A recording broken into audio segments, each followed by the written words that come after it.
My question while I was at school was, how can business serve the goals of social justice? And just, going through class and also hearing in the news about what's happening in the marijuana industry, how fast it's growing, and making that connection between the fact that Black and brown communities have been the ones that have been taking on the vast majority of the risk as marijuana has been illegal or under prohibition. So it only made sense for me that we should be those same communities that get a big reward, more risk, more reward. And so that was kind of like the click moment for me, like, oh wow, this is the thing, this is the opportunity for our communities, knowing how fast this industry is growing and knowing how involved Black and brown communities have been in the underground industry, whether that was by choice or by circumstance, if there were no other, formal economy jobs for people to take part in. So yeah, that was really the impetus, just wanting to make sure that we take this window of opportunity and take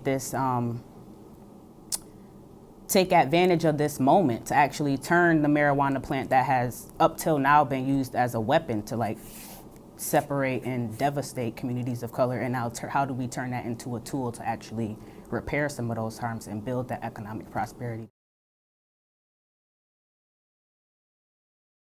Our goal or our mission at the Hood Incubator is to ultimately increase the participation of Black and brown communities in the legal industry. And for us, that means across the board. So whether you're trying to get in as an investor, business owner, employee, consumer, or a patient, or even if you're someone who, because of the negative impacts that this plant or, particularly the war on drugs has had on your family, you don't want to get into the business, but you still recognize the fact that the war on drugs has harmed your communities. And we've been piloting an apprenticeship program. So just recognizing that at the end of the day, there's gonna be more jobs in this industry than there are business owners. And not everybody even wants to be an entrepreneur. That's a special kind of work.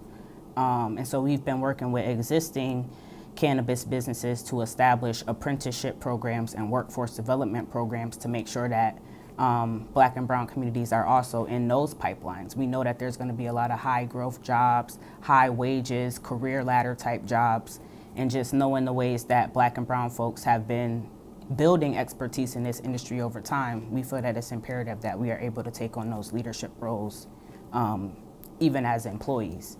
So that's a little bit about our economic development work and how we frame our work as a whole.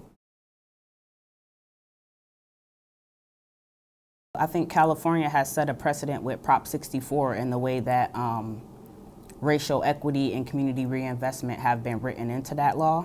I think prior to that, if we look at Colorado or some of the earlier states that legalized, they didn't do enough to ensure that Black and brown communities could actually access this market. For example, in Colorado, once marijuana became legal, if you had a past conviction for marijuana, now you can't get into the legal industry, which makes no sense at all.